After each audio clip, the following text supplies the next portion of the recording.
7월 현장도 네네. 좀 궁금한 거 왜냐면 네. 7월, 네. 8월 네네. 비수기니까 네네. 좀 이게 또 다시 꺾일 거다. 네네네. 거래량 또 꺾일 것이다 하면서 이제 네. 다시 또 하락장으로 들어갈 거다. 네네. 라는 얘기들이 좀 있어서 제가 현장에 좀 있다 보니까 예. 아무래도 7월 확실히 비수기는 맞는 것 같아요. 그러니까 이제 지금 통계가 아마 6월짜리잖아요. 그러니까 네. 6월은 좀 활발했던 게 맞는 것 같고 네. 7월 달 들어와서 아무래도 휴가철이고 장마철이다 보니까 조금 비수기인 건 맞는 것 같고 아마 거래량이나 이런 거는 6월과 비슷하거나 좀 낮지 않을까 저는 개인적으로 좀 그렇게 생각하는데 네. 어쨌든 아직은 이제 계속해서 그 흐름이 이제 상승 이제 제가 볼 때는 대세 상승장의 어떤 서막이라고 말씀드렸잖아요. 그런 식으로 이제 계속 올라가고 있긴 한데 네. 그러면서도 이제 좀 숨고르기 하겠죠. 숨고르기 할 것 같고 지금 이제 기사들이 나오는 거는 이제 조금 이제 과거의 데이터니까 지금 7월 초부터는 조금 지금 또 다시 약간 좀 주춤하고 있는 상황인 것 같아요. 제가 볼 때는 그런 것 같고 전고점을 다 뚫는 단지 거의 근접한 단지들 이제 그게 이제 서울 마용성 위주로 이제 올랐다. 그러니까 이제 강남 오르고 마용성 오르고 순차적으로 이제 오른다고 보여지니까 아무래도 이제 사람들이 이제 작년에 이제 왜 재작년 저점일 때 강남 놓치신 분들이 오히려 이제 지금은 마용성 이제 2급지를 택하는 거죠. 그래서 그러다 보니까 이제 마용성을 올라가는 거고 그리고 이제 여기서 이제 끝이 아니라 이제 제가 계속 말씀드리는 게 이제 2급지 놓치신 분들은 이제 3급지로 갈 거고 3급지 이제 서울 수도권에 이제 조금 더 급지가 좀 떨어진 데 있지 않습니까? 이제 그런 데 쪽으로 갈 수 있는 거고 그 다음에 이제 수도권도 그래서 최근에 기사 보면은 수도권도 조금씩 상승하고 있다 이런 기사들이 이제 조금씩 눈에 띄더라고요. 그래서 이제 그런 거 이제 어느 정도 예견은 했던 부분인데 이제 수도권으로 그런 온기가 좀 퍼지지 않을까. 그리고 이제 그럼에도 불구하고 상승장이라는 게 계속 오른 게 아니라 계속 숨고르기 하면서 또 계속 떨어졌다 올랐다 하는 건데 제가 볼 때 7, 8월 달은 이제 장마철 좀 비수기이지 않을까. 그다음에 이제 전반적으로 이런 상승세 확산은 이제 9월 달부터 좀 시작되지 않을까. 또 이제 추석 있잖아요. 9월 달은 추석 이후부터 조금 더 확산되지 않을까. 근데 그때는 서울뿐만 아니라 수도권 혹은 이쪽으로도 좀 확산돼서 좀 오르지 않을까. 저는 개인적으로 그렇게 보고 있습니다. 7, 8월 기준으로 이게 지금 서울 뭐 어차피 지금 다 네. 포커스는 서울이거든요. 네네. 서울 아니면 서울에 붙어 있는 경기도인데 네. 쫓아가서 사야 되냐 말아야 되냐 이런 질문 엄청 많이 하거든요. 그렇죠. 근데 이제 이런 거죠. 보세요. 우리가 그 서울 같은 경우는 다 9억이 넘지 않습니까? 그러면 최소한 취득세가 3%대인 거예요. 1주택자도 3%인 거예요. 근데 이제 만약에 이제 내가 2주택이다 3주택이면 8% 12%지 않습니까? 그러면 만약에 20억짜리면 3%라고 하더라도 3.6%라 하더라도 거의 4% 잡으면 거의 8천만 원이에요. 8천만 원. 네. 그럼 만약에 얘가 예를 들어 15억짜리에 만약에 4% 잡으면 6천이지 않습니까? 근데 내가 6천만 원이 이미 내가 돈을 지불하고 가야 되는 거예요. 그러니까 이게 지금 1, 2천, 5천, 6천이 올라줘야지 내가 수익을 낼 수 있는 거예요. 그죠?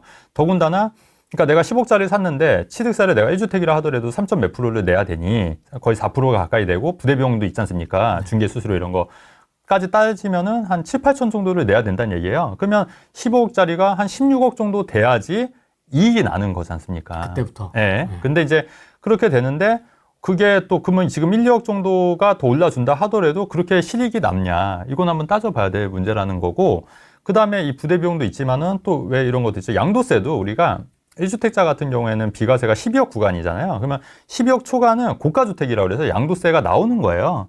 그러면 물론 이제 취득세나 이제 중개수수료 이런 거는 그게 업이 되기 때문에 그게 빠지거든요. 공제가 되거든요. 빠지지만 그 초과분에 대해서는 세금을 내야 되는데 그 세금이 만약에 그 초과분이 만약에 3천이다. 그래도 어느 정도는 세금을 내셔야 된다는 얘기예요. 그러면 이거를 다 따졌을 때 이게 과연 실익이 있을까? 이 부분 한번 생각을 해보시자는 얘기고 제가 그래서 말씀드렸던 게 2022년 말이나 2023년 1월 초 있지 않습니까? 우리 그때 항상 얘기하는데 구독 한 100명이 남짓 볼 때 좀 구독해 주십시오. 칠판에서 막 이렇게 하는데 아무도 안 볼 때. 아무도 안 볼 때. 근데 그럴 때 강남이나 이제 그런 게 바닥이기 때문에 사셔야 된다고 말씀드렸던 부분이 있었잖아요. 근데 그런 분들은 이미 차익을 많이 남겼고 지금 이제 2년 채워서 팔면은 또 세금을 거의 많이 안 내시거든요. 근데 그때 오히려 들어가는 게 오히려 타이밍이었지. 지금 강남 서울 들어가서 하는 것도 물론 제가 말씀드린 게 1억 오를 수 있다는 얘기예요. 하지만 내가 들어가는 부대 비용이나 세금을 감안했을 때 이게 정말로 이게 맞는 투자냐는 한번 고민을 해보셔야 된다는 얘기고, 그 다음에 지금 이렇게 뭐 기사에서 계속 서울 오른다, 뭐 강남 오른다 이렇게 얘기하잖아요. 그러면 매도자들이 이거 집을 지금 팔겠어요, 안 팔겠어요? 안 파는 거예요. 그러니까 거둬들이는 거예요. 그러면 또 호가가 1억 또 오르는 거고 실제 내가 봤던 네이버에서 보고 가지 않습니까? 그러면 또 집주인이 한 또 5천을 또 올려버려요. 3천을. 그러면 그때 내가 사야 되나 말아야 되나 고민했을 때 만약에 그거를 산다고 했을 때 과연 내가 실익이 많이 있는 거냐. 그리고 제가 항상 얘기하는 게 투자는 언제 해야 되냐면 매도자 우위 시장에서는 많이 이익을 남길 수가 없어요. 제가 보니까. 그러니까 매수자 우위 시장일 때 해야. 그럼 매수자 우위 시장이 언제였냐? 그게 바로 그 재작년 연말이나 작년 초 2023년 1월이었지 않습니까? 그때는 내가 고를 수 있었던 거예요, 물건을. 매수자 우위에서 가격도 흥정할 수도 있었고. 근데 지금은 그런 시장이 아니라 매도자 우위이기 때문에 매도자가 한마디 하는 거에 지금 휘둘릴 수밖에 없는 거잖아요. 물건도 없고. 부동산도 다 매도자에 포커스. 왜냐면 물건이 없으니까. 그런데 이런 시즌에 굳이 서울이나 강남을 사야 되는 게 과연 투자 가치가 있을 거냐. 거기다가 대출을 정말 그 풀로 받아서 사는 게 이게 정말 맞는 거냐는 한번 고민을 해보셔야 된다는 게 제가 누차 말씀을 드리는 거죠. 그렇기 때문에 제가 볼 때는 지금은 아직까지 수도권은 기회가 있다고 제가 계속 말씀드리는 거예요. 전부터. 왜? 지금 수도권은 그렇게 많이 오르지 않았고 아직도 저평가된 데가 분명히 있고 지금 수도권은 재작년 연말이나 작년 초 같은 서울의 그런 분위기 바닥일 때에서 아직 살 수 있는 곳들이 있다는 얘기예요. 지역마다 다르기 때문에. 그러니까 지금은 서울보다 강남보다 오히려 수도권을 보셔야 될 타이밍이다라고 말씀을 드리는 거죠. 이게 느낌이 대표님 말씀하시는 게 작년 네. 초에 서울 말씀하시는 거랑 좀 비슷하네요. 그 느낌, 맞아요. 네, 마곡 맞아요. 느낌이랑 좀 맞아요. 비슷하네요. 맞아요. 네. 근데 그때는 사람들이 또 안 움직이잖아요. 안 샀죠. 안 사잖아요. 아무도 안 샀잖아요. 예. 근데 지금 이제 막 또 난리잖아요. 지금. 예. 근데 제가 또 똑같은 얘기하는 거예요. 수도권 지금 그런 타이밍이 있다. 그래서 지금 그런 거 수도권 눈여겨 보시면 된다고 말씀드리잖아요. 근데 아마 서울만 봐. 그쵸.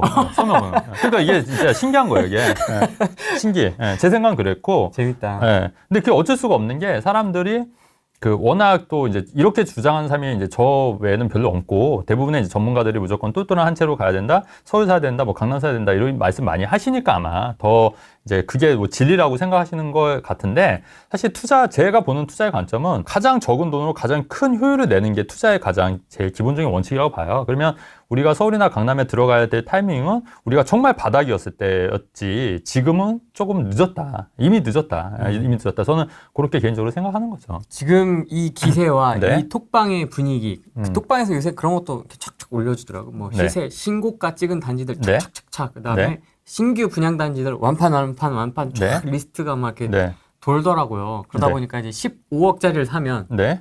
취득세는 기본이고 네. 한 18억, 19억 정도까지는 내년에 가져오지 않을까? 뭐 네, 이런 네, 네. 느낌으로. 그렇죠. 그러니까 그게 그럴 수도 있는데 제 말은 10억짜리면 아까 취득세가 한 1억 정도 부대비용 든다고 했자면 16억이잖아요. 그럼 2억 정도 남는데 그게 이제 그 양도세 감안하면 그렇게 근데 그 16억이라는 돈을 투자했을 때 그 1억 정도의 그 시세 차익이 정말 큰 투자 가치냐는 거는 그다음에 많이 대출을 많이 받으면 그 1년치 이자가 또 몇천이 나가는 거예요. 그만큼. 왜냐면 8억에 대한 대출을 받는다 하더라도 예를 들어서 절반 받는다 하면은 8억에 해더라도 4% 잡으면은 3,200이 거의 300씩 나가는 거지 않습니까? 그러면은 그 돈도 사실 무시 못 하는 거고 2년이면 한 6천이기 때문에 그 돈도 사실은 무시 못 하는 거예요. 그러니까 그렇게 따지고 보면 남는 게 없다는 얘기예요. 생각보다. 그러니까 물론 이제 그렇게 올릴 수 있는데 그게 과연 내가 한 나머지 돈 8억이 제한 7억에 대한 투자로서 그게 가치가 있냐는 한번 따져 보실 필요가 있다는 얘기죠. 그러니까 제가 말씀드리는 거는 뭐 마곡 진짜 10억 9천, 34평 10억 9천 할 때 있었잖아요. 그때 샀을 때 그런 거는 지금 다 15, 16억 하니까 그런 거 5, 6억 정도 오른 거지 않습니까? 시세가. 그런 거는 기회가 있었는데 그때는 또 사람들이 머뭇머뭇했잖아요, 사실. 그다음에 뭐 개포 4단지 보류지가 그때 뭐 19억, 18억 있었어요, 25평. 근데 지금 다 25억, 26억 하니까. 그런 거 했었어야죠, 그때. 그때. 근데 그 못했으니까. 근데 이제 그 타이밍은 이제 좀 지났다. 그러니까 제가 보는 경우에는 그런 기회가 있었는데 그럴 때가 기회였는데 지금 이미 이렇게 올랐으니까 인력 벌려고 이거 들어가는 거는 저는 조금 저 같으면 안 하겠다는 거죠. 가성비를 중요하게 그렇죠. 생각하시는. 효율이 떨어지기 때문에 굳이 할 필요가 없다. 그래서 저는 이제 그거보다는 좀 수도권 여러 채 전략으로 가는 것도 지금 시점에서는 나쁘지 않겠다. 그렇게 보는 거죠. 근데 이제 대표님 수도권도 수도권 나름인 네. 것 같아서 네. 조금만 더 정리를 해주시면 좋을 것 같습니다. 왜냐면 뭐 저쪽 동두천도 수도권이요, 네네. 동탄도 그쵸? 수도권이요, 평택도 네. 수도권이요. 맞아요. 바운더리가 워낙 넓고 종류가 다양해서. 저는 개인적으로 이번에 윤석열 정부의 반도체 들어오는 자리 있잖아요. 용인 쪽이나 네. 그쪽 저는 경기 남부 쪽 좀 눈여겨봤으면 좋겠어요. 그러니까 이미 송도나 청라나 이런 데는 이제 어느 정도 마무리가 됐고 끝났다고 보여지고요. 근데 저는 이제 지금은 이제 경기 남부 쪽 평택이나 뭐 이런 쪽 있지 않습니까? 네. 이제 그런 쪽하고 옥정이나 이런 데도 제가 누차 말씀드렸기 때문에 거기도 이제 바닥은 지났고 이미 올랐기 때문에 저는 오히려 지금 경기 남부 쪽은 좀 괜찮은 것 같아요. 지제부터 포함해서 용인이나 뭐 이쪽 화성 뭐 이쪽 있지 않습니까? 그쪽이 반도체가 크게 이제 들어설 지역들, 왜냐면 일자리가 또 생기는 지역이니까 그런 데는 물론 이제 시간이 많이 필요할 수도 있는데 어차피 시간은 부동산이라는 게 여러분 그래요. 이게 팔 수 있는 시간이 최소 2년을 보유해야지 팔 수가 있어요. 일반 세율이라도. 네. 근데 이제 2년이 요새 힘든 게 뭐냐면 네. 갱신 청구 때문에 대부분 세입자들이 4년을 살 수가 있거든요. 그러니까 내가 만약에 이걸 산다 하더라도 최소 4년 정도는 들고 가셔야 돼요. 그래야 마음이 편해요. 그러면 4년 정도 되면은 생각보다 빨리 변해요. 생각보다. 그러니까 도시가 생성되고 이런 게 보면은 작년이랑 재작년, 예전에 그 마곡도 그랬잖아요. 마곡도 매년 갈 때마다 달라졌을 거예요, 아마. 지금도 조금씩 더 좋아지고 있긴 한데. 근데 그런 식으로 이게 생각보다 4년이라는 시간이 굉장히 또 부동산 투자에 있어서는 또 금방 가더라. 그러면 이제 그때 돼서 매도를 하려고 하면은 이제 많이 좀 올라와 있으니까 좀 긴 텀으로 봤을 때는 오히려 그런 쪽도 나쁘지 않다는 거죠. 경기 남부 쪽도. 대표님이 말씀하시는 수도권의 기준은 어디까지일까요? 아까 말씀드렸는데, 경기 남부, 예. 경기도 이천. 아, 이천은 좀 멀죠? 이천은 좀 멀어요. 이천은 수도권 아니다. 아니, 뭐, 준수도권 정도. 차라리 청주를 넣어라. 천안을 넣어라. 뭐 이런 느낌? 이천, 예. 이런 느낌? 조금 아쉽긴 하네요, 이천도. 예. 네. 네. 분당도 뜨겁다고 하네요. 네, 분당도 요새 많이 뜨거울 거예요, 전반적으로. 야. 근데 분당은 뭐 사실은 뭐 거의 서울이죠, 뭐 거의 서울. 마포 저 마용동 네. 지금 난리죠. 네. 판교도 난리라고 하면 뭐 다 난리네요. 다 난리. 좋은 데는 난리네요. 다 난리네요 지금.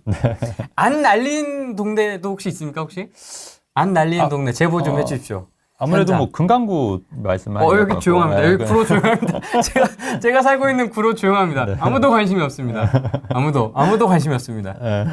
맞습니다. 네. 금강구 조용합니다. 검단도 조금 최근에 좀 오른 걸로 알고 있는데 검단 신도시 말씀하는 그렇습니까? 거죠. 예, 검단도 조금. 그러니까 이제 이게 다음에 또 차례가 올 거예요. 그러니까 조용하기 때문에 기회가 있을 수 있다는 말씀을 드리는 거예요. 조용하기 때문에 저는 오히려 역발상으로. 예. 세종, 광명이 조용하군요. 광명도 이제 신축 위주로 움직이고 아무래도 구축은 조금 아무래도 재건축 밑에. 이런 거는 조금 덜한 것 같아요. 경기 북부는 지방이라고 보세요? 아니요, 그렇진 않아요. 파주 운정이나 양주 옥정이나 이런 것도 경기 북부인데 이런 데도 꽤 많이 올랐고 제가 좋아했던 투자 지역이었던 데예요. 파주 운정 같은 경우에도 꽤 많이 올랐어요. 거기도 워낙 저렴했기 때문에. 예. 그러면 지금 여기 조용하다고 말씀해주신 이런 지역들이 네. 8월에는 또 어떻게 변할지 또 그렇죠. 이제 궁금하기도 저는 이제 이런 지역들은 이제 8, 9월부터 이제 빠르면 8월 말부터 이제 늦으면 9월 달부터는 조금씩 움직이기 시작할 거예요. 그게 이제 조금씩 이제 기사가 되고 있는 거예요. 이제 일부 지역들 지금은 이제 마용성 이런 기사들이 나오겠지만 이제 아마 8월, 9월 달 정도 되면은 이제 이런 좀 소외됐던 지역들이 조금 이제 움직일 거라고 좀 보는 거죠. 이제 수도권 포함해서. 그 다음에 이제 서울 웬만한 지역은 사실 수도권보다 못한 지역들도 분명히 있거든요. 네. 근데 그런 지역도 이제 같이 움직일 거라고 봐요. 그래서 그런 지역들 좀 눈여겨보시면 좋을 것 같다는 거죠. 이거는 뭐냐면, 우리가 그 수도권 아파트를 이제 서울만 말씀하신 분들 물론 많이 계시고, 물론 서울이 이제 좋은 데도 있는데, 아까 말씀드렸듯이 웬만한 서울보다 좋은 수도권도 많이 있어요. 사실, 여러분, 분당이랑 구로랑 만약에 비교하면, 어디가 솔직히, 분당은 경기도지 않습니까? 근데 어디가 더 상급지냐는 거예요. 사실. 그렇게 따지면, 구로보다 사실 분당이 한 수 위이긴 하거든요. 구로 사신 분들한테 좀 죄송한 얘기긴 한데. 제가 구로 살고 있어서 구로 까도 괜찮습니다. 실거 주민이 있기 때문에 제가 살아보니까 쉽지 않습니다. 하드코어합니다 여기. 그리고 이제 서울도 나름인 게 대림동하고 판교랑 비교했을 때 어때요? 그렇잖아요. 판교가 훨씬 더 상급지라고 보여지는 거잖아요. 서울은 나름이니까. 그렇죠. 그렇기 때문에 이 판교나 구로나 이런 판교보다 더 늦게 움직일 수밖에 없다는 거예요. 판교나 분당 움직이고 나서 구로나 대림도 그 다음에 움직여요. 왜냐하면 상급지가 꼭 서울이 꼭 상급지가 아니란 얘기입니다. 이게 지역마다 또 다른 거니까. 그렇기 때문에 이제 요건 좀 순차적으로 움직일 수 있다는 얘기고. 그 다음에 지금 우리가 보시면 수도권 아파트가 매년 7%씩 뛰었다는 거예요. 그러면 우리가 은행 금리 생각했을 때 연 했을 때 뭐 2, 3%밖에 안 되는데 은행 금리인데 이게 중요한 게 은행 금리는 단리고요. 이거는 복리거든요. 그렇기 때문에 이 차이가 나중에 어마어마해지는 거예요. 그러니까 은행 금리 3% 단리랑 복리의 차이는 여러분 아실 거예요. 이 계속 불어나는 거기 때문에 이게 정말 무시 못하는 거여서 그렇기 때문에 자산 증식을 부동산으로 할 수 있다. 그리고 수도권에 이제 신축 아파트 위주로 하게 되면은 그렇게 큰 리스크가 없고 괜찮은 자산 증식을 할 수 있다. 이런 말씀을 드린 거고, 이런 거를 이제 기사화 시킨 거잖아요. 그러니까 이런 걸 보시고 참고해서 여러분 투자 결정하시는데 좀 도움 받으시면 좋을 것 같다는 말씀 드립니다. 예적금은 내 돈 100% 받아서 이율을 내는 거지만 네네. 사실 이런 이제 그렇죠. 레버리지. 전세 그렇죠. 끼고 투자하는 거는 이게 복리이면서도 또 그렇죠. 레버리지가 껴있기 때문에 그렇죠. 내 돈이 많이 안 들어가는 강력하죠. 거니까. 그렇죠. 예. 그렇기 그런 때문에 관점에서 그렇기 때문에 연 7%면 여러분 어마어마한 거예요, 사실은. 예.